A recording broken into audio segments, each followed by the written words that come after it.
Welcome to the Midnight Matinee with your host and hostess, Robert and Angie Curtis. Welcome, everyone, back to the Midnight Matinee. Yep. Here we are again with another 5 witch movies from our Halloween selection. We got 6 through 10 to go through this time. Yep. Funny thing is, we filmed this, Yep. and it went bye-bye. Or it didn't really go bye-bye, but the audio was... The audio was corrupted because we had the receiver for our new mics. It was plugged in. It was plugged in while we were recording, and it was garbage. So with We're Not Funny This Time... Because we've already done this before. We've already done this once before. Yeah. Okay, let's get started. The number 6 movie of the 31 Days of Witch movies was Black Sunday from 1960. Yeah. Decades after being executed for witchcraft, vengeful Princess Aja Vaja and her fiendish servant are resurrected and become a bloody campaign. This movie I thought was really good. Yeah, it was really good. It was one of those, obviously from 1960s. It's black and white. It's got the creepy atmosphere, but it had amazing cinematography, in my opinion, or a set. Right, the sets were really fantastic in this. It has those big, like, inside building sets that they used to do back then, where it's like cinematic. Yeah. You know, and it's very foggy and very moody, and the lighting is perfect, and the castle set is perfect. It's exactly what you would want in a black and white old horror movie. It kind of starts out where there's 2 guys in a carriage going through a creepy woods. Was it Germany? I can't remember. Can't remember where it was, but it was one of those scary kind of Hansel and Gretel kind of scary going through the woods things. Right. And the one guy is a doctor, and the other one is his like understudy student type person, and the coach driver doesn't want to stop in this section of the country because he thinks it's inhabited by witches, obvious. And then because he's driving like a dummy, he pops one of the wheels off of the coach. Yeah. And the people are like, he's like, we're going to get this fixed. I'm going to fix it today. So don't worry about having to find an inn because we're not staying long. So they go and wander around this castle and ruin of a castle. And they find a crypt underneath. A family crypt. Yeah, like the cemetery is in the basement of the castle. And they find a coffin that has a glass lid in it. Oh, yeah. It's a stone crypt, and it has a glass. And while the dude's looking into it, he sees there's a gold thing in it. And then, of course, he has to push the lid off and steal it. Karma Right. at its best. So then the witch is free. I guess the seal or whatever that icon or whatever it was keeping her. It's one of those like Russian Orthodox 3-panel golden icons that they use, and that's what it was. He stole it from the crypt, and then that thing was what was keeping her at bay. Yes. And the funny thing about this is where the iron mask comes from that we were making fun of in the Shrine movie. If you remember, if you watched that review, it's actually from this movie. That's how they killed her and her acolyte. They hammered these big iron masks with spikes in it, and then now because the icon is removed, she can heal herself. So over the time, she starts to heal and push the mask off, and then she's taking that healing though from other people. Right. So. And that's what happens. She's barely alive. She, kills people and heals herself up. And then as she's healing, she starts to look like the doctor's daughter. Not the doctor's daughter. It was a princess. Oh, That's right. Right. From another, it's a whole different thing. But it's the same actress playing 2 people. Yeah, she's playing. There's the castle is actually inhabited still by what I guess a king, and then a prince and princess, and. She looks, I guess that actress plays both roles. Right. She plays the princess, the current princess, and the old. Right. So, but yeah, hijinks ensue. There's hidden doors and all sorts of stuff like my ideal house. Yeah, Barbara Steele is the main actress. And she does a really good job. She's in a ton of these old black and white horror movies. So. Okay, well, we don't. If you haven't seen it by now, though, you better. But right. We don't want to give any more spoilers. But anyway, you want to rate it? Yeah. That's our haunted radium.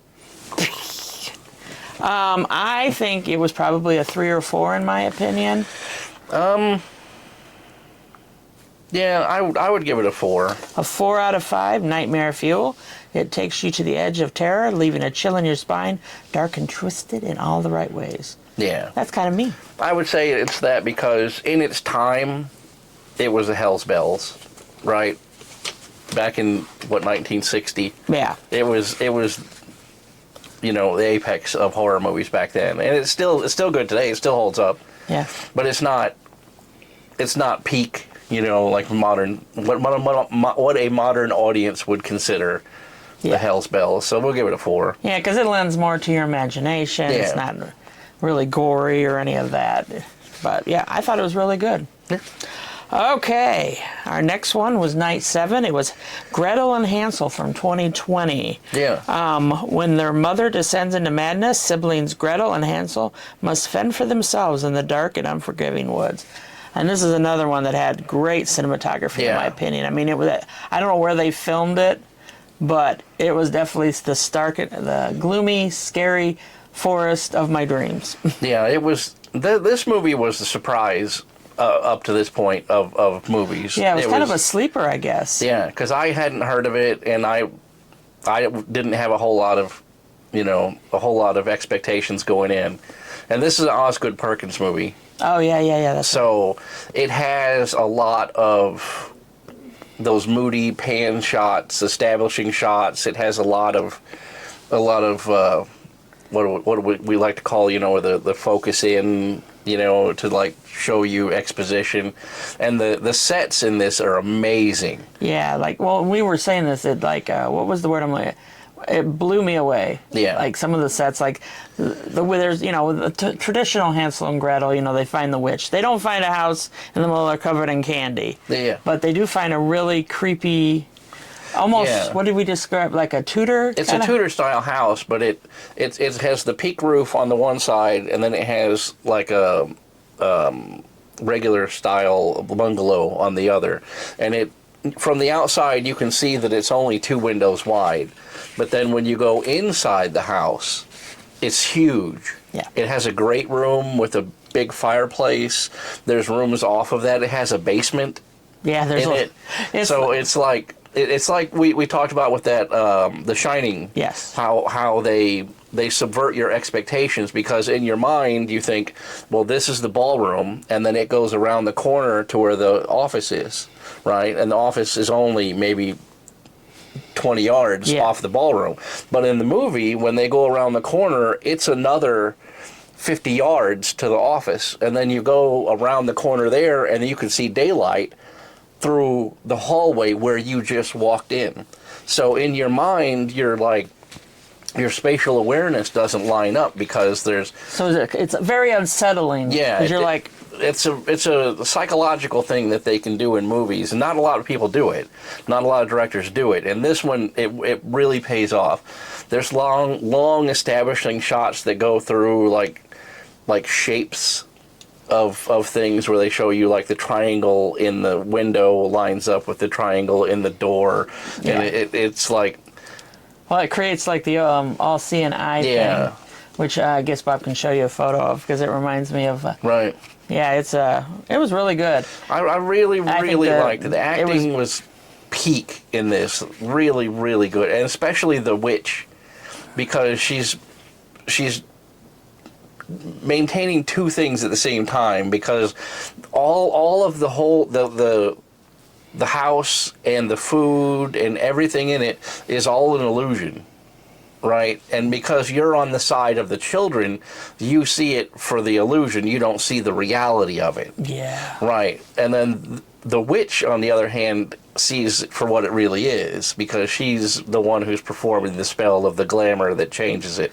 Yeah. And it's really, really well done. And there are a few gross moments. There are some gross, especially when you find out, because the what do you say? The glamour comes off your eyes, and you see what they really were eating, and you're like, ugh. And it's not the traditional, as I said before. It's not your traditional Gretel and Hansel fairy tale. I think it had a really good twist. That overarching story, but it's a lot darker telling of that story, which is probably closer to the original, nursery rhyme, I'd imagine. Nursery rhymes when they were first.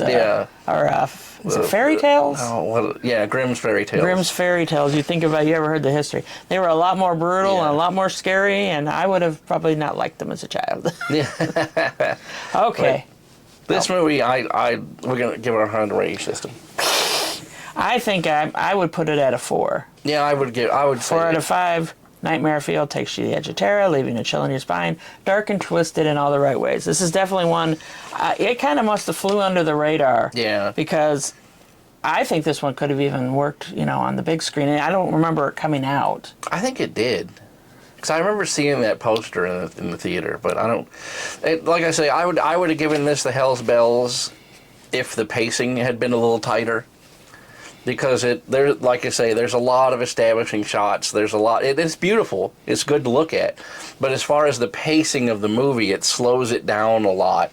And I feel like there were some scenes where they could have sped up the pacing a little bit, and there's some scenes where they could have slowed down the pacing a little bit. Yeah. Because there's some scenes where it's kind of hectic, and you're like, well, what are we doing here? Like, where is this even? And then there's some scenes where you're like looking through a field for like a good 5 minutes. You're like, eh. Yeah. So that's the only detraction from this getting a 5 is that the pacing was a little slow. And the kid that played Hansel, he's cracking me up because he was a little piggy. Yeah. But anyway, okay, so let's reel it back and let's go on to night 8. Yep. Which is The Reckoning from 2021. After losing her husband during the Great Plague, Grace Haverstock is unjustly accused of being a witch and placed in custody of England's most ruthless witch hunter, Judge Moorcraft. This one, I thought it was shot very well. I thought it had a good. Cinematography was really good. The sets looked really good. It was just kind of like all over the place, in my opinion. Yeah, it kind of. I don't understand the story of this that much because it's like the landlord wanted to hook up with the dude's wife, so he poisoned him with the plague, and then instead of dying from the plague and infecting himself, he hangs himself. And then the town people find him dead, basically, and then they accuse her of witchcraft. Well, somehow she buries him herself. Yeah. Like, she's out there digging in the dirt. You're like, what is going on? Yeah. And there's nothing you can really point at to say, like, this is terrible, because the acting is good, really good. It has that guy who is the science officer on Event Horizon. I forget what his name is, but he's plays the Witchfinder in this, and he's always a solid actor. And the actress that plays the witch is really good, and it's just. Well, and some of the things they did to her to make her to confess that she was a witch. Right. I mean, there was just some scenes I'm like, I don't want to know. I don't want to watch this. And it doesn't really move the story along. You know what I mean? It's just almost like torture for torture. Yeah, it's there's a lot of these scenes where they're torturing her over and over again, and it's just like almost brutal in terms of. For what, though? You know what I mean? Like, it's not a part of the story. It doesn't move the plot along. It doesn't do anything other than take up space. You know what I'm saying? Like, you could have cut those torture scenes out and done it as like a pan or through a closed door. Like, it starts and then you close the door, and then we see the aftermath of it. It would have accomplished the same thing and saved you a good 10 minutes of footage. Yeah. And the whole dynamic between the burned up lady that is the Witchfinder's protege. Yeah. She was a burned witch who then repented, and now she's part of the Witchfinder. But she is like overpowering. Yeah, she's like superhuman because she like got burned ninja. Somehow, and then they're like, is she the lady's mom? At one point, they try to flirt with that, and then you're like, I don't even know. And then it kind of comes to the end, and she gets a bunch of revenge, because that was popular for a while.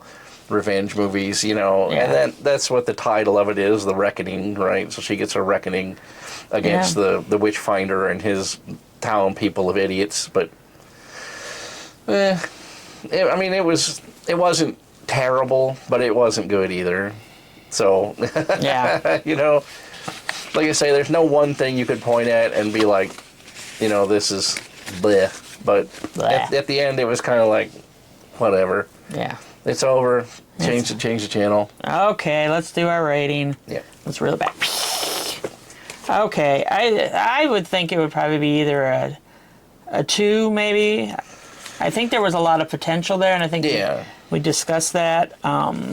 It's a 2 out of 5, a graveyard grind, a slow creeping death. There's some potential, but it's buried under the weight of missed opportunities. Yeah. Which I think is a good thing, because I think this one, if it had been tighter, in terms of and the plot was a little more, I guess, more linear. I don't know what I'm looking for. Because it does, like there's the whole sub thing of like the mayor and his corruption, and then he's the one that called the Witchfinder in to do and it's like he's corrupt too, so it's like he's not a good person. Yeah, he just went out to destroy her. Yeah. So, you know what I mean? Like this story, like I say, the acting is fantastic, the cinematography is perfect, the sets are really, really good, costumes 100%, and it's just, you can't have all of that and a bad story. You know what I mean? Like, if you had a more fleshed out narrative and it was more tightly edited in places, I feel like this would be a lot better. Yeah. Would have been a lot better movie. It's not terrible. You know what I mean? I would say still watch it. But know that it... You probably won't watch it again. You won't. You wouldn't buy this one on DVD. Yeah.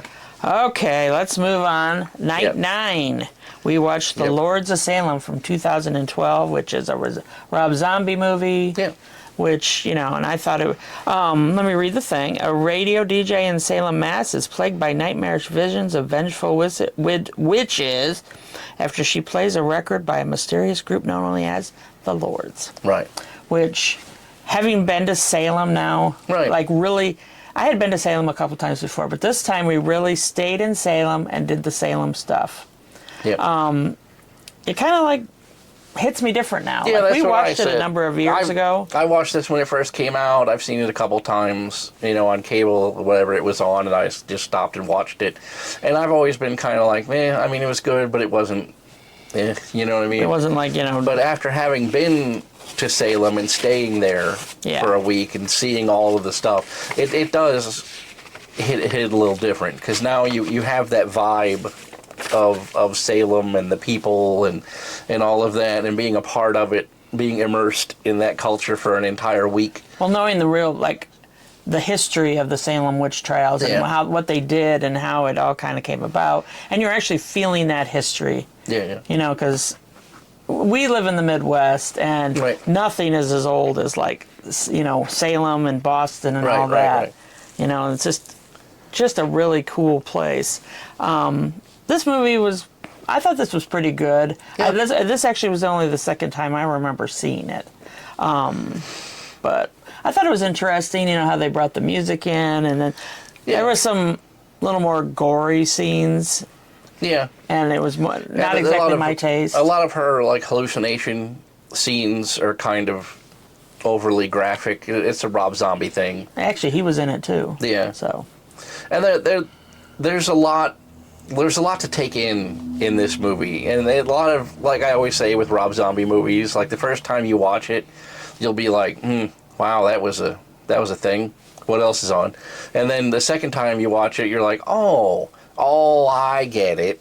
It was this and this. Now I understand. And then, like, the third time you watch it, you're like, oh man, this is the best movie I've ever seen. And that's kind of how this movie is, because it's really dark. The scenes are really, really subdued, and the tones are all dialed back, so everything is really kind of washed out. Like, the colors are all blacks and grays, and even if there is, like, something that's like a red in a scene, it's like a maroon. Oh, more like a blood thing. Yeah, so everything is dark and gloomy, and kind of, it has that too darkly lit tone to it. So, and that's Rob Zombie's style. So, you know what I mean?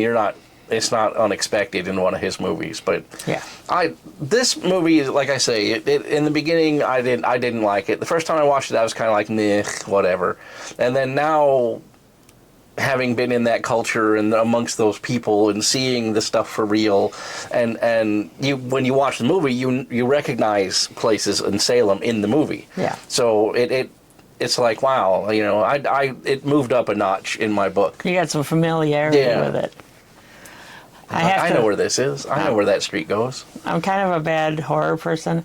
I think this is the only Rob Zombie I've ever watched. Yeah. Oh no, we watched another one. What was the one where they were out in the middle of the desert? I can't think of the name of the one. Wasn't the Halloween? It wasn't the House of a Thousand Corpses. The Devil's Rejects. Devil's Rejects. That's right. Yeah, yeah.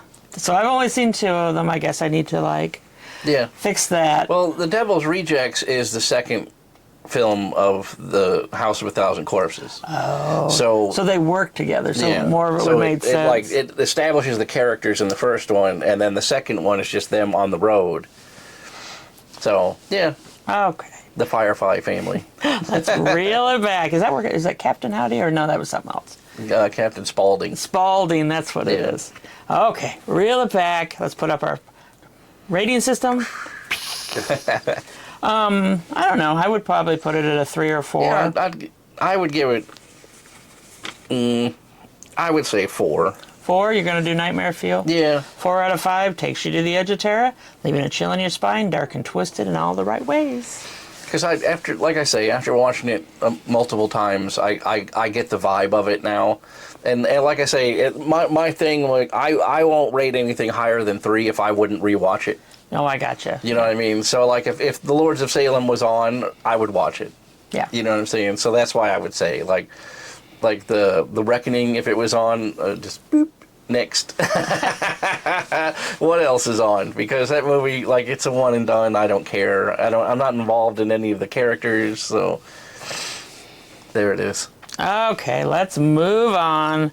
The 10th night was Witch of 2024. Yeah. And this one, yeah. Yeah. This is the first pothole that we ran across in our reviews. We call them stinkers. This movie was absolutely negligent. There is nothing you can point to in this movie and say, well, at least. I didn't get to read the synopsis. You didn't read the synopsis? Does it matter? Small town England, 1575. William embarks on a journey to prove the innocence of his wife Twyla, falsely accused of being a witch and would be put to death if found guilty. William must hunt down the real witch to save Twyla from death. This movie was all over the place, in my opinion. Yeah. The plot was all over there. They had some... It's got time travel elements. They got their costuming. We joked, called it Temu. It looks like they got their costumes from Temu. It does. They were falling apart. Yeah, the sheriff of the town has this pleather vinyl armor. Yeah, thing. it's kind of doing that weaving thing like the Vikings do. And it's falling apart from the first scene. Like literally the little rivets are pulling through it, and it's like hanging off his arm. And they have multiple fight scenes in this where there's a lot of choreography, and like that thing is just disintegrating as we're watching it. It must be made of pleather or something like that, because it's thin and it's like it looks awful, and it's so distracting whenever you see one of the scenes because you're like, who was the costumer of this? Because every single costume is terrible. Like the time traveler guy, his cloak is made out of like some kind of really thick canvas, and the hood, like, you know how like you want your hood in a movie, because you know we always talk about the laziest writing and in all of Hollywood is to introduce a character wearing a mask. That is the laziest thing you could possibly ever do, and the only reason why you ever do that in a movie is A, your director is garbage, or C, your actor is garbage. Yeah. And watch literally any movie that comes out now. Whenever they introduce the characters, they're always wearing a mask. because they are lazy and garbage. Yeah. This one, I mean, you could see where the set was falling apart. Oh, yeah. And what I really didn't like is, like, you know, he's like, I guess the time traveler guy came back to set right, but he didn't. Or no, well, I guess that's not right. I don't want to say that. But I don't understand why he would have come back if he knew that. Well, and that's the thing, is that you find out, I'm going to spoil this at all because this movie's trash and you should not watch it. The time traveler guy is the husband of the witch who has done this multiple times. This isn't the first. We're not watching the first time he came back in time to try to fix this timeline. Yeah, because he goes back like He's 30 years. He's done it multiple times. He has a whole book that he wrote in code. Why? For himself, to understand why he has to change the timeline. And then he, the time traveler, is the reason she's charged with witchcraft in the first place. Yeah, because he comes in and he's like doing the keys. Yeah, he sneaks into his shop and then he's manufacturing the keys to the jail cell that he's going to need to break her out later. But then because he's such an idiot, he drops the key in front of the blacksmith place. So when the sheriff comes to question her, he finds the keys to the prison, which is what ends up getting her locked up. Well, that's what I don't understand. Why would that be? Like, her husband in the movie was a blacksmith. Yeah. Why wouldn't there be keys? Like, what was his reasoning for taking her to jail? I never understood that. He found the key on the ground, and then when he picked it up, he recognized the pattern of it. And he took his sheriff's keys and held it up to her key, and it matched. It was the cell key. It was a copy of the cell key, basically. So then that's why he was like, well, why do you have the cell key? How, you know what I mean? Whereas, you know, the moron came back in time and then made the cell key, but then dropped it because he's an idiot. And then you're like, what is this even? Right? I mean, it's so stupid. And it's got flashbacks. Well, and one of the very first scenes, which you see, if you look up the poster for it or the image, it's this lady walking down the street with both her parents' heads. Yeah. You know, and like, she's in jail too. She's in jail for being a witch, which she just has profound mental illness, right? And then when the blacksmith's wife is on trial, they use the crazy lady as a witness against her. And you're like, do you not hear yourself talk? You locked her up because she's a crazy person, and now you're going to use her testimony to condemn somebody that you have no evidence against? What? Yeah. So then it turns out that the only person who's really a witch is the time-traveling husband who has this book that you can touch somehow and the seals come off on you. I don't know. Yeah. It's so bad. And like I say, all the props came from Temu. They're all garbage. They're all throwaway garbage. The sets are terrible. It's a lot of the buildings are just spray foam. Yeah, and you can see some of the white coming through. Yeah, and you can see where people have brushed against it, and like the yellow of the spray foam is exposed. And there's like 2 sets that they used, and they just like changed the angle so that it looks like it's a bigger thing than it is. And it's like their bedroom has like a brick wall that's made out of like construction foam that's cut into cubes and glued onto a piece of plywood.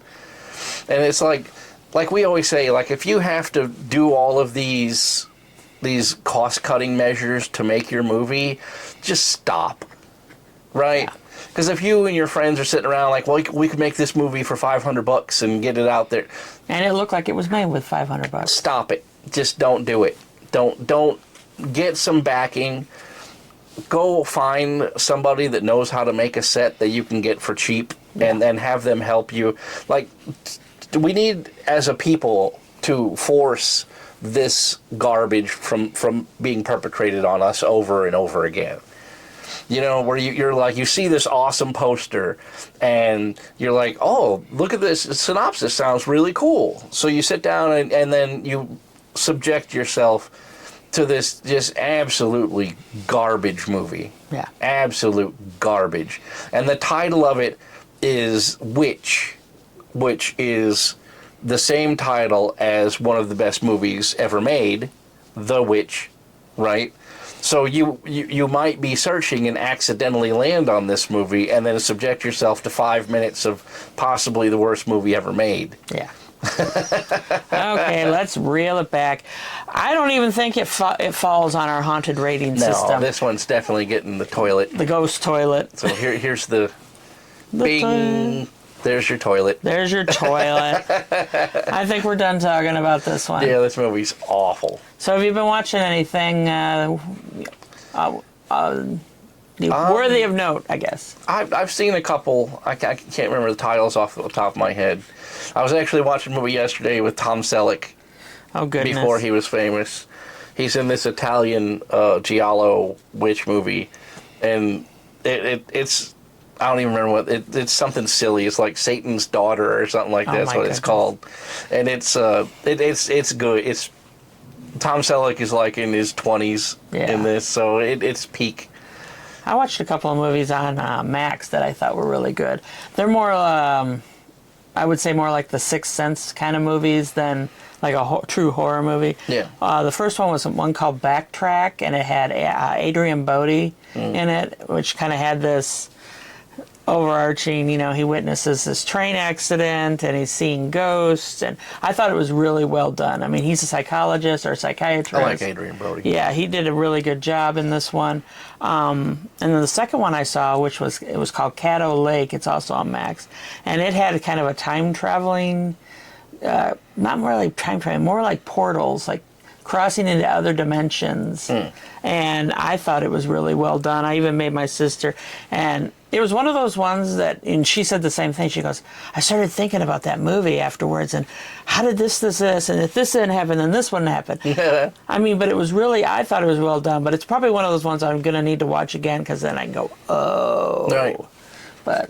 And the third thing that I did, that I thought, I did something really scary. I hate drop rides, and I rode Tower of Terror at Disney Hollywood Studios, and I was crying for my mommy after that. It's in the dark. They drop you like 5 times, and they open up occasionally. If anyone's rode this ride, God bless you. You are stronger than me, because it was scary. But their theming of it, oh my God, it was so great, because it was like an abandoned hotel, and you're, knowing Disney and their queue lines, they have it like, you're seeing like, like a lobby, and it's all covered in cobwebs, and it's got all this, and they've got, like the front desk and whatnot. I mean, I think I like that. I took pictures of that. I don't care if I ever ride the ride again, but I would love to see that. Can I just bypass the ride itself? But it's Twilight Zone. So they had a kind of a Twilight Zone theme, which growing up, I loved the Twilight Zone. Yeah. Yeah. But, okay. Anything else? No, I think that's it. I hope we did okay this time, and our audio is not garbage this time. Right, I can see it peaking, so it's not blown out like it was last recording. Yeah. So anyway, I guess we'll see you next time on the Midnight Matinee. Here's Todd. Bye.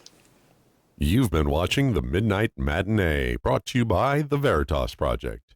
So when the clock strikes 12, grab your tickets for the next episode of the Midnight Matinee.